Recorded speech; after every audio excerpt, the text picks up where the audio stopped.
CRPFৰ জোৱান বুলি নিজকে পৰিচয় দি এজন যুৱকে নাগপুৰৰ এগৰাকী যুৱতীৰ পৰা হৰকাইছিল লাখ লাখ টকাৰ ধন। এমাহ যুৱতীগৰাকী ঘৰতো থাকি আহিছিল। তাৰ পাছত পলায়ন কৰে যুৱক মনসুৰ ইছলাম। অৱশেষত যুৱতীগৰাকীয়ে বিচাৰি উলিয়ালে যুৱকৰ ঘৰ শিলচৰত। জনাইছে মুহূৰ্তৰে বিশেষ খবৰ টাইমেটো দৰ্শকসকলক। CRPFৰ জোৱান বুলি পৰিচয় দি নাগপুৰৰ যুৱতীৰ পৰা হৰকালে লাখ লাখ টকা। এটা ৱেবছাইটত দিয়াৰ প্ৰলোভন দিছিল CRPF জোৱান পৰিচয় দিয়া মনসুৰুল ইছলাম বৰভূঞাই। শিলচৰৰ মনসুৰুল ইছলামক বিচাৰি নাগপুৰ আহিল যুৱতীগৰাকী।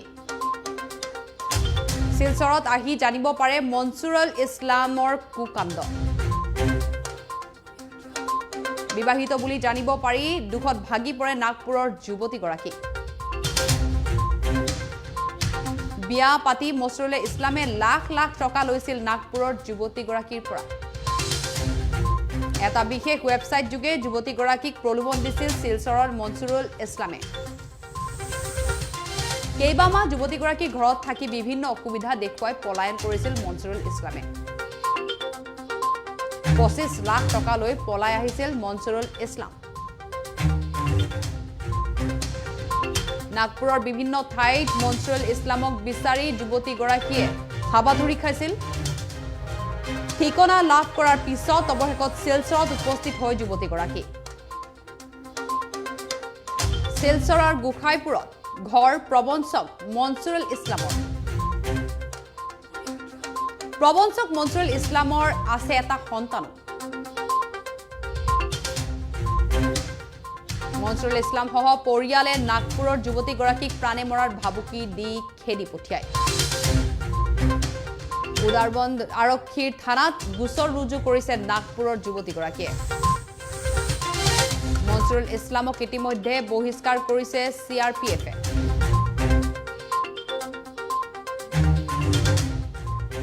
আৰু নিজকে CRPFৰ জোৱান বুলি পৰিচয় দি এনেদৰে নাগপুৰৰ এগৰাকী যুৱতীৰ পৰা হৰকাইছিল লাখ লাখ টকা।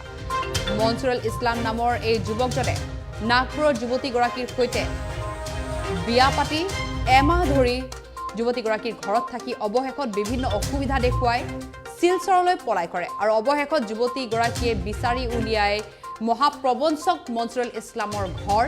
জানিব পাৰিলে যে শিলচৰত মনসুৰুল ইছলামৰ ঘৰ আৰু এজন সন্তানো আছে মনসুৰুল ইছলামৰ।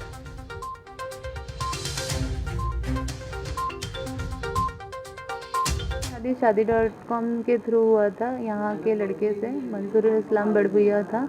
उसने मुझे बताया था कि वो CRPF में कार्यरत है, क्योंकि वो एक फ़ौजी था। तो मुझे लगा कि वो जो बोल रहा है सच ही बोल रहा होगा, और मैंने शादी कर लिया। 25-30 लाख रुपए मुझसे लूट कर वो मार्च महीने में वापस अपने गाँव आ गया, और वो मुझे कांटेक्ट वगैरह सब बंद कर दिए। उसके बाद मुझे थोड़े दिनों के बाद पता चला कि उसने ऑलरेडी एक शादी कर रखी है और वो उसी औरत के साथ रह रहा है। इसलिए मैं नागपुर से यहाँ आई देखने के लिए कि क्या बात है। तो मैं जब अपने ससुराल में गई तो मेरे ससुराल वालों ने मिसबिहेव किया और बोला हम तो पहचानते ही नहीं है कि आप कौन हो, और मुझे रखने से भी मना कर दिया, और वो घर छोड़कर ताला लगाकर चले गए हैं। और मुझे मंसूर उस घर में मिला, बोला कि यहाँ रहेगी तो मैं तुझे दाव से मार दूंगा, काट दूंगा करके। तो फिर मैं पुलिस स्टेशन में आई रिपोर्ट डालने के लिए कि इस तरह से है। पुलिस ऑफिसर्स ने क्विक एक्शन लेते हुए मेरा FIR भी रजिस्टर कर लिया है। मेरा सारा पैसा जो उसको ट्रांसफ़र किया है वो मेरा बैंक अकाउंट के थ्रू हुआ है। तो बस आप सब लोगों ने मुझे बहुत सहयोग किया है। मैं नागपुर से यहाँ आई, यहाँ तो मेरा कोई है नहीं, लेकिन यहाँ के लोगों ने मुझे बहुत सपोर्ट किया, और मैं यहाँ के लोगों का बहुत आभारी हूँ। और यहाँ के पुलिस स्टेशन ने मेरा एप्लीकेशन, मेरा अर्ज को तुरंत संज्ञान लेते हुए उस पर तुरंत कार्रवाई की, इसलिए मैं पुलिस ऑफिसर्स की भी बहुत बहुत आभारी हूँ। और बस इतना ही है। आपका शादी का कितना साल हुआ? सर मेरा शादी 16 जनवरी 2020 में हुआ था।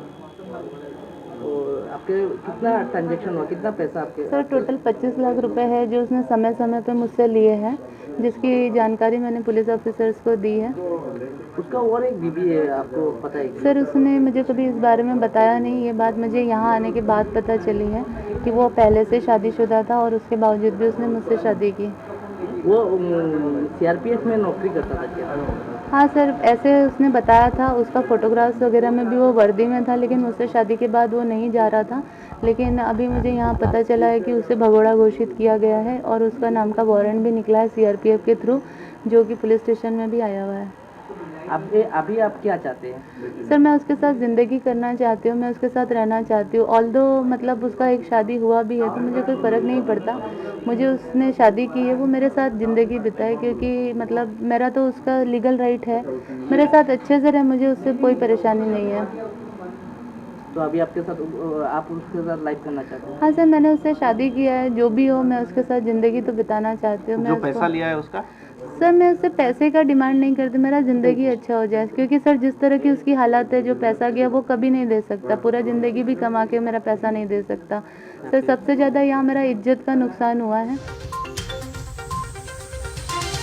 এইগৰাকী যুৱতীয়ে টাইম এইটৰ সাংবাদিকক সকলো কথা বিৱৰি কয় যে 2020 চনত লগ পাইছিলে বিশেষ ৱেবছাইটৰ জৰিয়তে বিবাহ পাশতো আবদ্ধ হৈছিলে এই যুৱতীগৰাকীয়ে শিলচৰৰ মনছুৰেল ইছলামৰ সৈতে তাৰ পাছতে 25 লাখকৈ টকা সৰকাইছিল শিলচৰৰ এই মহাপ্ৰবঞ্চক মনছুৰেল ইছলামে আৰু অৱশেষত যুৱতীগৰাকীয়ে বিচাৰি উলিয়াই শিলচৰ আহি পালেহি, উপস্থিত হৈহি মনছুৰেল ইছলামৰ বাসগৃহ আহি পায় আৰু সকলো কুকাণ্ড ওলাই পৰে যে মনছুৰেল ইছলামৰ এটা সন্তানো আছে আৰু এতিয়া প্ৰাণে মৰাৰ ভাবুকিও দিছে যুৱতীগৰাকীক। অৱশেষত যুৱতীগৰাকীয়ে এতিয়া পুনৰ শান্তিৰে থাকিব বিচাৰিছে মনছুৰেল ইছলামৰ সৈতে।